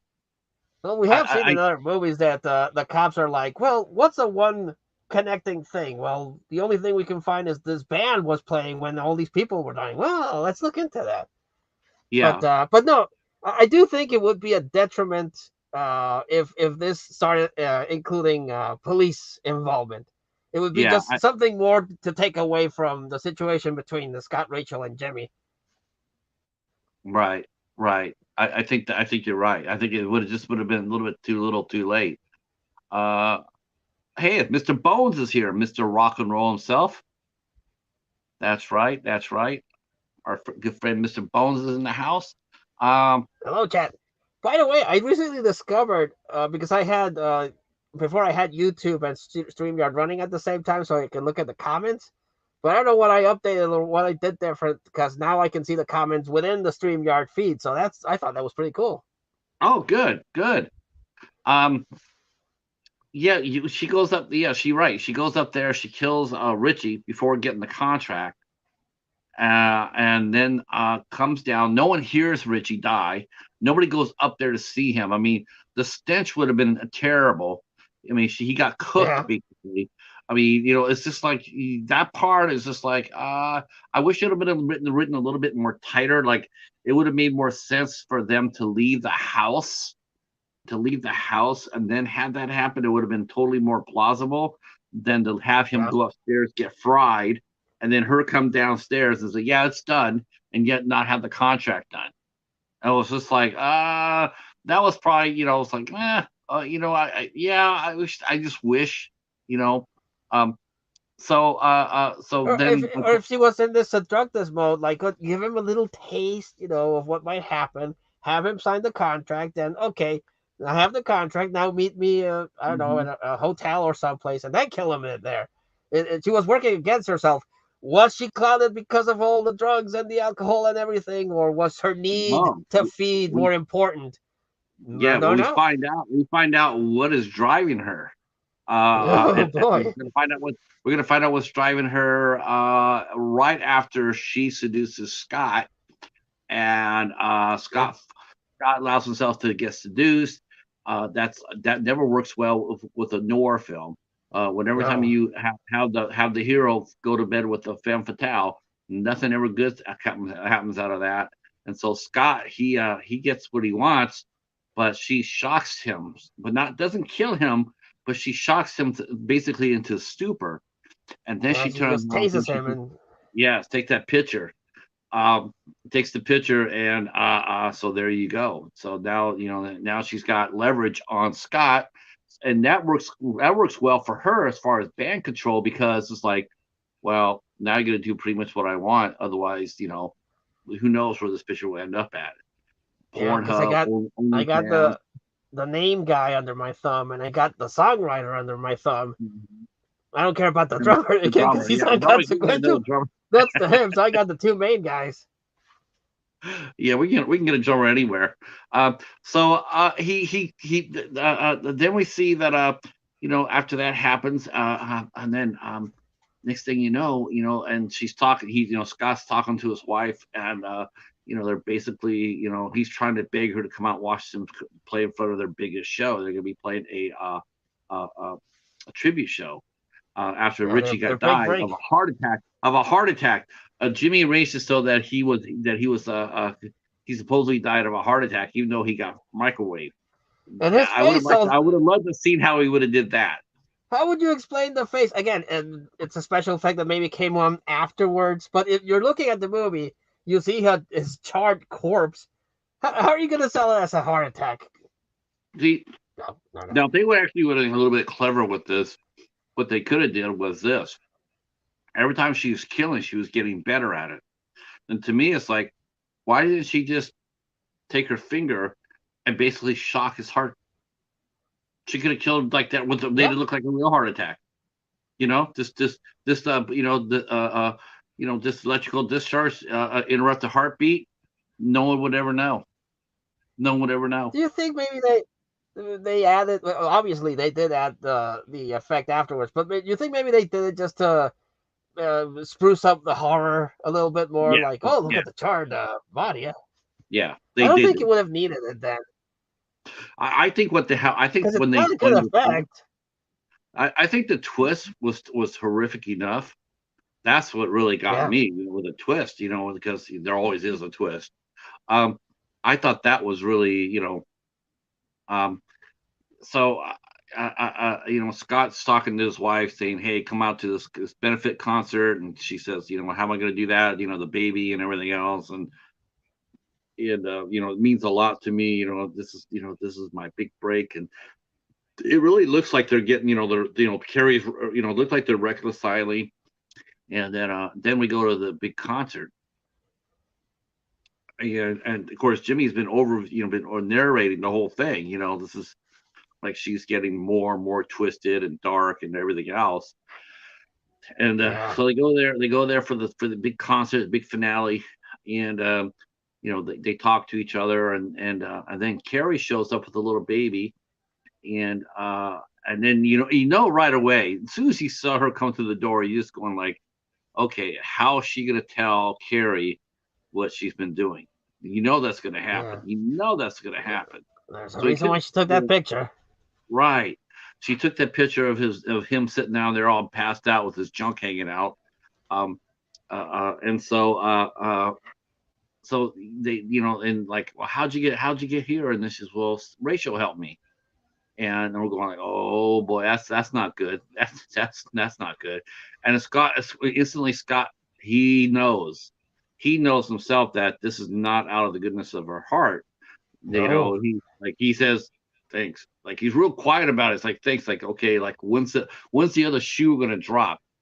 Because now he knows that he is pinned. Because he knows that Rachel's gonna tell his wife that he slept with her, and Yeah. so he's like, oh shit. Um, and so they're getting ready, and then Rachel says, I'll take you over to your room and whatnot.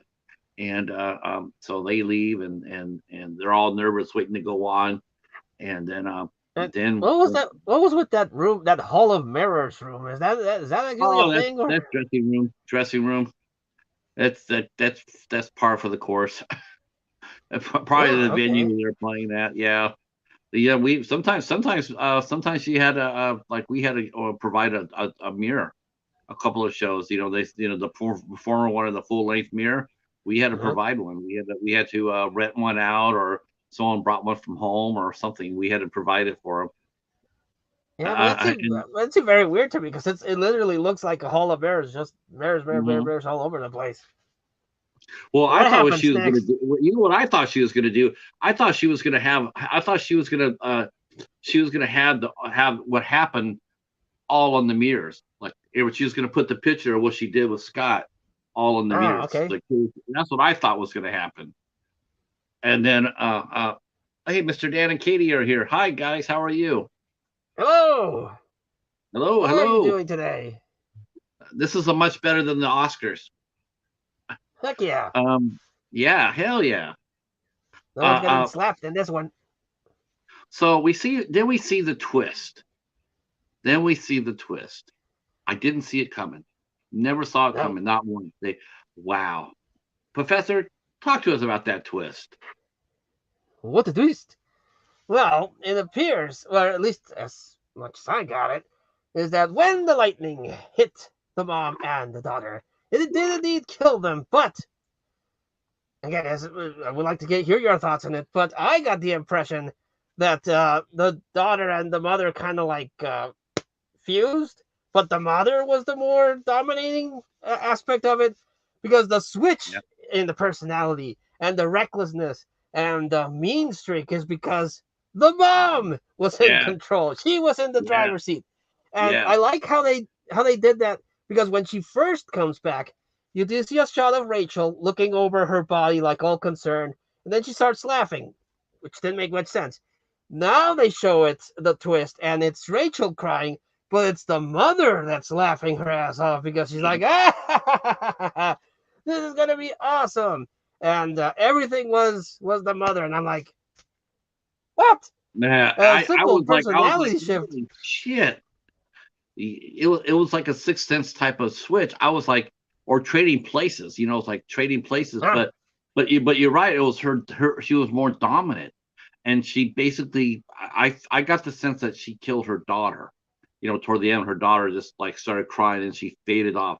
I think I got that as her mother took over her whole body, like this. She Yeah, took over yeah. her whole personality, and so Yeah, 'cause I thought maybe they merged, but the mother, because she was so dominating in life, well, she was more dominating in afterlife. I would guess, and I imagine, like, oh my god, that's even worse, because if Rachel is still in there, she has no control. She's just a no, passenger in her own body. So I can imagine her screaming at the top of her, well, ghost lungs, like, "Stop! For the love of God, stop what you're doing!" And the mother's like, "Nuts to yep, you! I'm gonna party it up."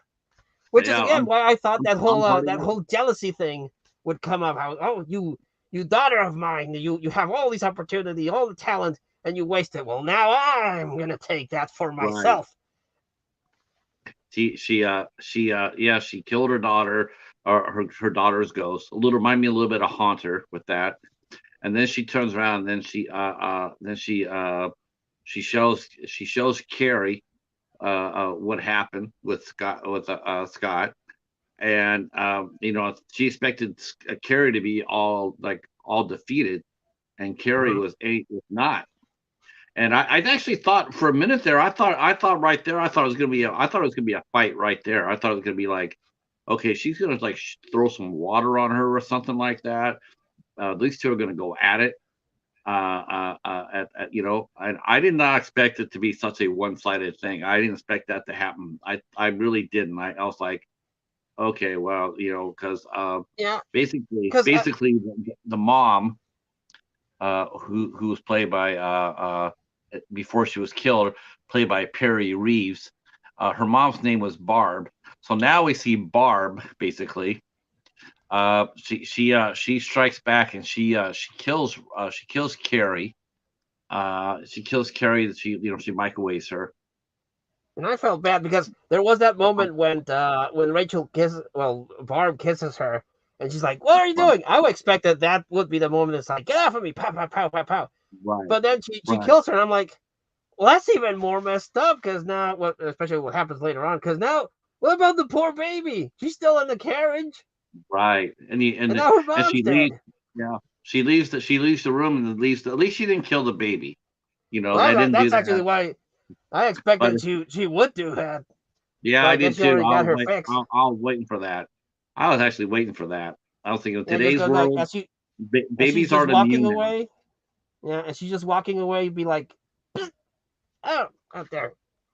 But that Um, would have been more messed up. that would have been a little bit. That would have been really mean. Well, she goes out there, Barb, and the disguise of Rachel. She now goes out there, and to the venue, and what we're hearing too, and we've been hearing, is that there's a storm going on. So every time they're playing, they get ready to play, and there's rain and lightning and thunder, and they're getting ready to go out, and then then the ending. Um, so they all go out to play their set, and Professor, I'm gonna let you to talk about the ending, because I was still, oh, that ending is it's a It could have straight been executed 1970s. better. Yeah, because The word executed, that's pretty funny. That's a good word to use. yeah, because well, Rachel goes out because she's all ready to be like, "This is my moment. I will be the star at last." And then Jimmy's going like, Scott tries to stop him, but he's like, "We gotta do it. This is what we do. This is what we wanted. Let's go." And that's the moment where Scott could have gone back. He could have gone to his wife. He could have gone to his kid, but instead goes out and plays. And then you're expecting the climax to see what's going to happen. And then we cut to a museum where they have different things that were showcased in the movie. You have the journal where the songs are written, the first Mhm. CD that they burned, the guitars, that ridiculous Abraham Lincoln chair. And you're like wondering, oh, okay, this is weird. And then the narration says that, and they show it in this It's weird like Jimmy. It's Jimmy holographic. narrating. Yeah, it's Jimmy narrating. Yeah, Yeah, he's and still narrating. from the afterlife, I guess. And it shows that they were in the concert because they don't show you. I guess No, they ran out of money for the budget. They have like this holographic freeze frame. painting or something, and you see them, playing, and then a bolt of lightning slowly hits them, and then there's I guess this explosion, and it ends up killing them all of them, Yeah, dead. they killed them all. And I was like, I wanted to see that. Come on. Uh, I felt kind of robbed. I suppose it's the more artistic way to do it. Like you don't actually see it, but you're told, and you see the fallout of everything that happens. But I was like, right. you could have executed that a little better. Yeah, we all with 9 people died and so many injured. We all died by one Yeah. strike, and it had sort of like a freeze frame. And I was just like, what? I, it didn't, it made sense. The ending made sense because it was very Norrish. Uh-huh. What are you But doing? oh, we have a cheetah That cheetah. Hi, cheetah. making a What cameo. Hey, cheetah. are you doing, cheetahs? You crazy? He held you Um, hostage for a while there, didn't she? Or didn't he? huh? Yeah. Oh, here he comes. What are you doing? Hi. What are you doing? He's like, You gonna come to me? Okay. what are you doing there? Why aren't you paying attention to me? What are you doing Yeah. there? Yeah. He was jumping up and down. I was like, come on up, come on up. He wanted to Okay, make a so cameo. he's like jumping on me. I got him up, said hi, put him down, turn around, comes back, and then he wants back up. That's one thing about Yeah. cats. Wait 30 seconds, they'll change their mind. Uh, Yeah. so yeah, the ending it was right out of a film noir. It was just like, yes, you sort of expected it, but at the same time, you're not. It's like we all died. So Jimmy's been a ghost telling the whole story. He's been Yep. dead, and he told the whole story, and that happens. That happens, like when a character like Sunset Boulevard or Body Heat or The Postman Rings Twice or something like that. They do have the main hero, the main sap or whatever. They also often we also find out that they're dead at the end of the movie. Uh, they just they've been around to tell you, double indemnity. They turn around and they tell Yes. you what Yes. happened, and then and so the ending made sense. The ending made sense because it did play like a noir movie, and it showed you that early on. It wasn't just like a sudden hook, but the ending it was though, was like you didn't expect them to all die. You're just going like, okay, how are they going to stop Rachel? Well, Uh-huh. it was actually it was sort of like anticlimactic. It's like, Very okay, much so so. yeah, I it's mean, like I get it that uh, if you have this electric vampire sprucing up electricity in a venue that has a lot of electricity during a lightning storm, I would imagine she would be like one big old lightning rod and call upon the fury of Zeus and blow them all away. well, for But I one wanted thing, to see it. yeah, for another thing too that really got me too, and it's like nitpicky, but it was like there's no way in hell, no, they would have went out there. No promoter with this Tinker's Dam would have let them gone out there in rain. Nobody. I mean, for them to go out there in the middle of a rainstorm like that or lightning storm, never would have happened. So to me, it would have been more interesting to see her. I think it would have been more interesting to see her and Scott and the drummer and Jimmy square off over Carrie, and then just as she's ready to get to strike, then she gets hit by lightning or something like that. She grabs a pole or something like that, and she gets hit from the outside. She's the one that dies at the end. Maybe not taking them all with her, but the ending, and then you see then you see Jimmy's house has been turned into a museum to the The band. museum. Yeah, Because that was what I would have done it is that I would have had Scott. Me, this is my idea. If I would redo the ending, I would have Scott be like, this is for me. I want to go back to my wife. Goes back to his wife, sees his wife is dead. He's like, oh, that Rachel, she did it. Then Yeah, goes out on stage and in a bout of fury takes the drummer's wooden, whatever you call those things, and then stabs her. And then it's a tragic tale of this, how Scott went insane and killed the vocalist, and the height right. of her popularity. Maybe Yeah, something like that. But it would have been, yeah, what we got is anticlimactic. It was just like it was sort of like I don't know. To me, it's like, man, you had an awesome story all the way up to here, and then it's almost like you didn't know how to quite close the door. You closed it, but it didn't fit. The door's a little bit off kilter. You're not going to be able to shut the door all the way because it's offline. yeah. You know, uh, but And you can still have the whole thing because it does happen when a very popular up and coming band or musician dies early. mhm, That's when they become popular, sure, like Selena. Selena's a yeah, good example.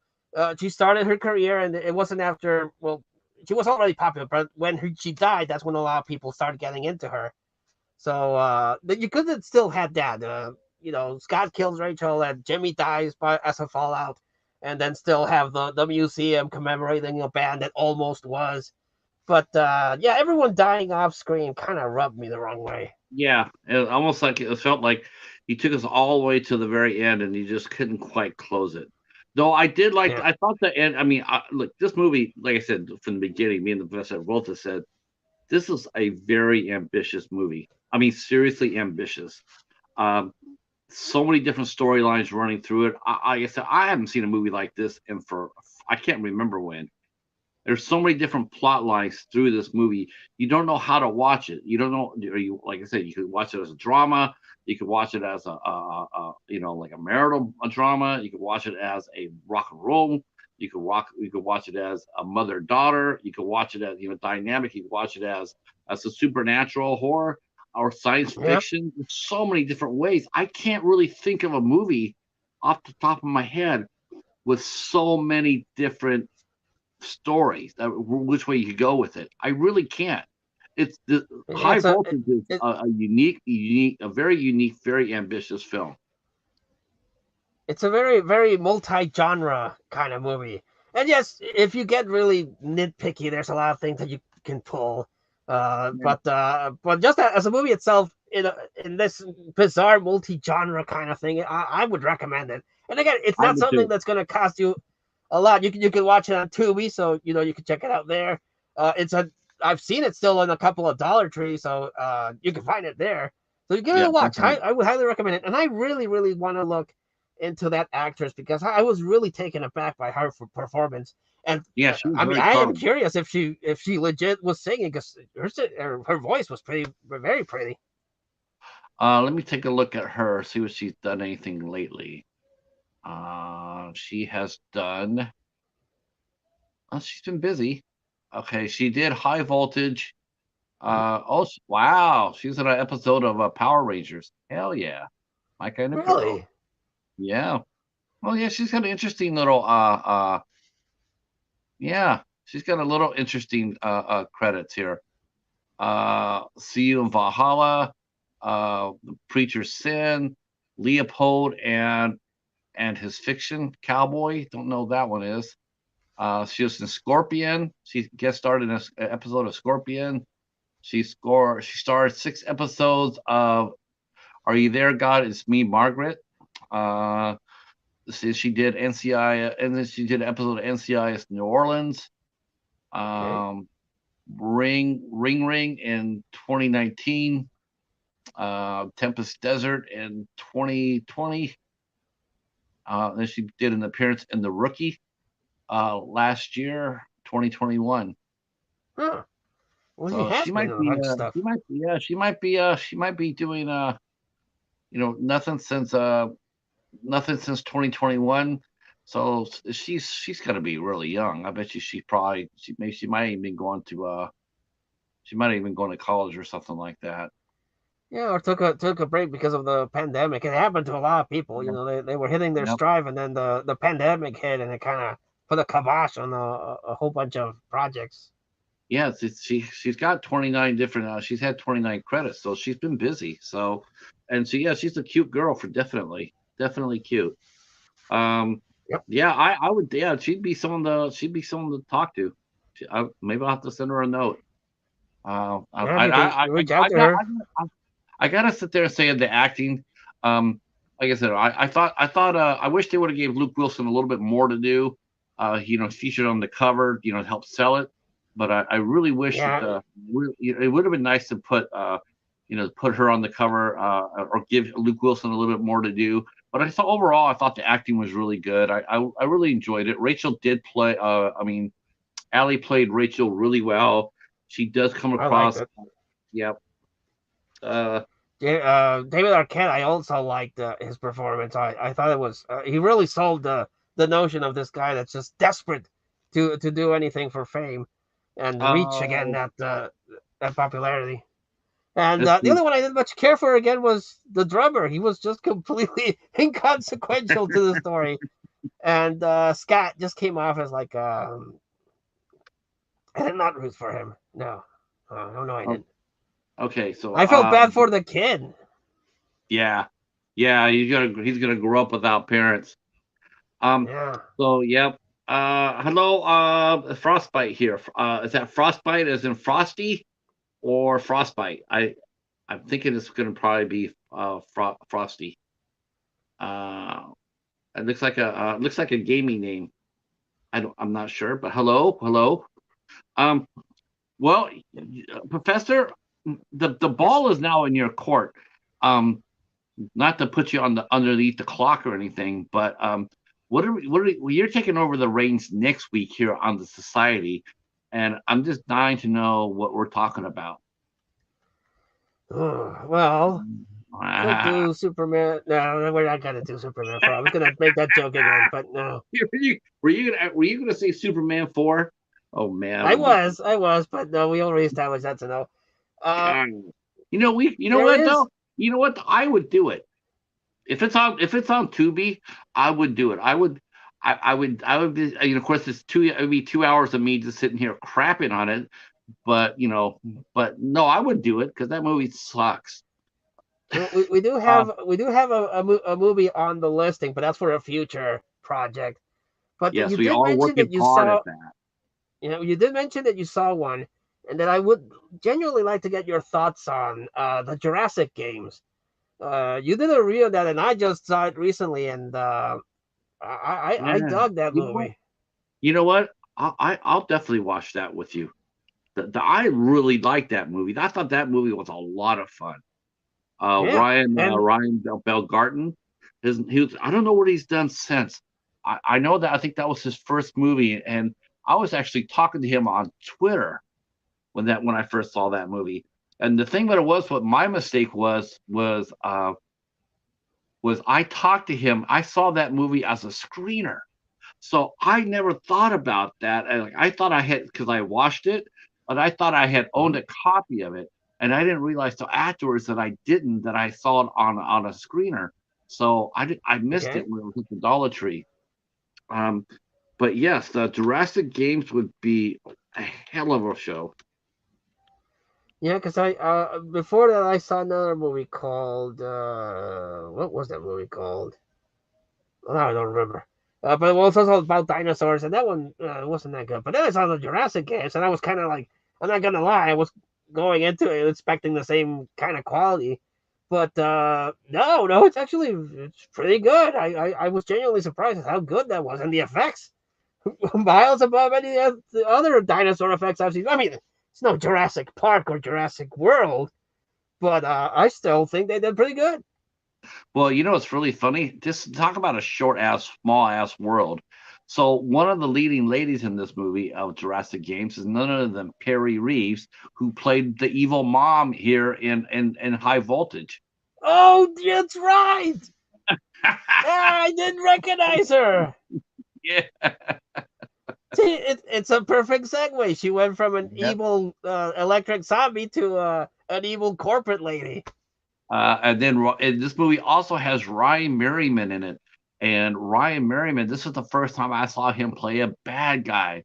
The first time I saw him, he played a good guy in Final Destination 3. So I was really, when I saw him as playing the host, I was like, damn, that's pretty cool. Yeah, Let's see if Ryan's been busy since that, because I hope he has. I really hope that's not the only movie he nope, he did make another movie. He has made some let's see. Yes. I haven't seen him in So many movies, but he I've has seen him on been busy. TV. Let's see. He is doing I know that the first one, let's see. Oh, visual effects. Let me see. Director. Let's see what he's done directing wise. Uh yeah, Ugh. directing wise, he's done 10 movies. And so yes, The Adventures of Jurassic Pet, The Lost Secret. He did a movie called Ghoster, and then he did one called Dinosaur World. Okay, so like Well, staying I with the guess he likes dinosaur his world. dino movies. I guess so. The Adventures of Jurassic Pet. So I think The Adventures of Jurassic Pet and The Lost Secret, I think he's got a franchise going there. Yeah, sounds like it. Yeah. So Dinosaur World, let me take a look at that real quick. Yeah, That Dinosaur one I World. haven't seen. Yep, I have not seen that one yet. That looks to be It sounds a like an asylum version of Jurassic World. I think no, I think it's going to be like I don't know. No, I can't see him doing Asylum. Oh man, I no. But it looks like Oh, it looks like a Chinese production. okay, okay. Yeah. So at least he didn't stop. That means that's good, because I thought he had a lot of talent. I really did like Jurassic Games quite a bit, and I like the actresses in it, and Ryan Merriman. Yeah, he played a really good guy. I mean, a really good bad guy. He was smarmy, and yeah, it was a really cool movie. And I, and I like But the I'll mask be as happy to well. talk. I'll be happy to talk about that. I'd be Okay, happy we to. can find out the details. Because I have to talk to you about it later on. But yeah, we can add that one to the list. All The right, for Jurassic sure. games. That was another one that I saw. Again, I went in, maybe, again, not knowing what to expect, like high voltage, and I was watching it. And I was like, this is good. This is Yeah, very good. I like this yeah. a lot. Yeah.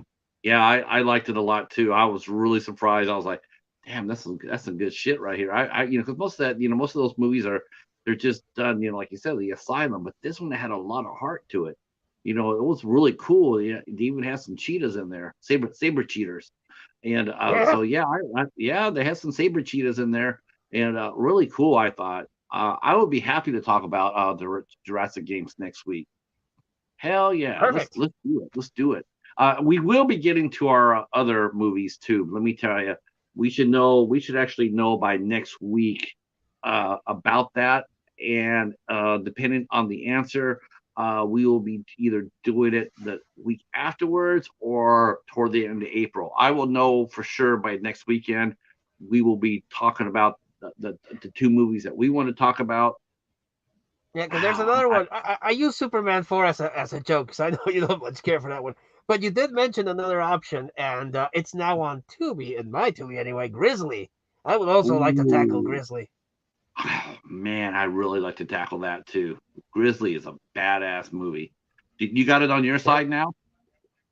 Yes, Okay. thankfully they took pity on my constant complaining of how Tubi only had Spanish uh, dubs, very poor Spanish dubs, I might Uh, add, and that meant not that much horror movies, but I downloaded it, I checked it out, and now it's a whole new world. I feel like uh, Aladdin in his carpet. It's a whole new world. Now they got some really good horror movies in there. That's where I saw High Voltage. I saw they have Grizzly. I oh, saw they put on Rats Night of Terror, which is a very good Italian movie. All these different movies that just popped in. oh, we are gonna do Grizzly. I definitely want to do Grizzly. I definitely would love to do that. That would be fun. Well, Um, let's yeah, talk we'll about do. it afterwards. See which one you want to tackle first. That sounds good to me. Okay, our time is just about up. We got like 3 minutes. So, Professor, why don't you tell everybody what's going on your channel this week? Well, I just finished uploading a Alien franchise DVD collection It's a long one. I don't usually go that long, but I have a lot of DVDs I wanted to share, just like I did with my Friday the 13th. And it's still martial arts marts. I just finished watching a couple of martial arts movies, three. So I need to sit down and record the videos for them. I don't know the order, so that will be a surprise. But if you follow social media, yeah, you saw what those three are, and so watch out for those. Nice, nice. And what do Um, you have, Patrick, on the pipeline, my fellow co-host? I am online every day this week. I'm going to be live every day this week, starting today. So I have 7 shows in 6 days scheduled. Tomorrow we have actress Katie Grahams will be here with us at 8 o'clock. On the 14th, I have actress Susan K. Chambers will be with us at 8 o'clock. On Wednesday the 15th, we have two shows. We'll be going over to the UK to meet Amina Hatchery at 2 p.m. And then on the 15th at 8 p.m., we will be talking to makeup artist Bree Hill. She is the one that did the makeup special effects on the Bogman. She'll be here at 8 o'clock. On the 16th, we have novelist Jennifer P. Tuck will be with us at 8 p.m. Oh, wait till you see, wait till you watch that interview. That's going to be so much fun. Jennifer Tuck is wow. She's pretty amazing. She has written she is a world builder, and she has written 6 books, and she has created a really unique world. So we're going to be talking about her work on the 16th. St. Patrick's Day is on the 17th, and we will have Vale will be here with us. We had to reschedule her, so she'll be back with us on the 17th, and then the 18th Saturday we have a matinee show at 4 p.m. with actress Annika Foster. And that's it. I'm doing shows every day this week. You're burning the midnight oil Every there, Patrick. oh, I was. You know what though? But thinking of this, I was like, I lost 4. See, I lost Huh. 4 the first 2 weeks of Women in Horror. I lost 4 shows. So it's just like, oh crap, it's like, okay, so it's gonna work out. So that's it for us. Next week we will be back to talking about the Jurassic Games, Or starring Grizzly. Eric If and you want to switch it up, I'll leave it up to you. oh Those yeah, are you my know what two though? suggestions. You know what? I tell you what. Why don't we do this? Why don't we leave it up to the chat? If you want us to cover Grizzly, you can go ahead and put Grizzly in the comments. Say Grizzly, or if you want to talk about Jurassic games, you could put dinosaurs. So dinosaurs or Grizzly in the comment sections, and then whoever has the lead by Thursday, that's what we're gonna go with. So from now I'll till also Thursday. post a poll and see if I can get some numbers over there too. Yeah, I'm going to do that as well. I'm going to do that as well. And then we already got Grizzly. We already got a vote for Grizzly. Hell yeah! All right. Yeah, I'll do the same thing in our community tab. We'll do a poll and see what people say. Echo's already saying Grizzly too. Look at that. Okay, we got two Grizzlies. How could you go wrong with? How could you go along with? How could you go wrong with Christopher George? Right? Yeah, comments. Vote in the comments for sure. And then we'll run 2 polls on our channels, and then whoever wins, we'll let you guys know because you'll see the banner on my Mr. Dana Horse's Grizzly. I think we're gonna be covering Grizzly. I think that's gonna win. I think it's pretty much gonna go Grizzly. I think everybody loves a 18-foot lovable bear. Yeah. I mean, I mean, General Ben, right? General Cocaine Bear, Cocaine Grizzly. Or the prophecy.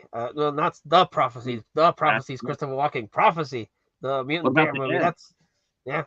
The Edge with Anthony Hopkins and Alec Baldwin. Yep, There's yep, a yep. lot of there's some bear movies out there. There's a Yeah, movie I actually called with Clint Walker called Night of the Grizzly. That was from yes. yep. I also discovered one called Body at Brickton Rock, which is actually pretty good. But And then let's focus on those two, and we'll see what comes out of that. there's an I'm IFC excited. movie. There's an IFC midnight movie called Backcountry about grizzlies. Oh, All right. All right. Drop the comments. Look for our polls, and then come Thursday, come by the channel here, and we will have a banner up saying which are we going to cover. Are we going to cover dinosaurs, or are we going to cover grizzlies? I do think it's going to be grizzlies. All Yeah, I right, think so guys. too. Thank you so much for your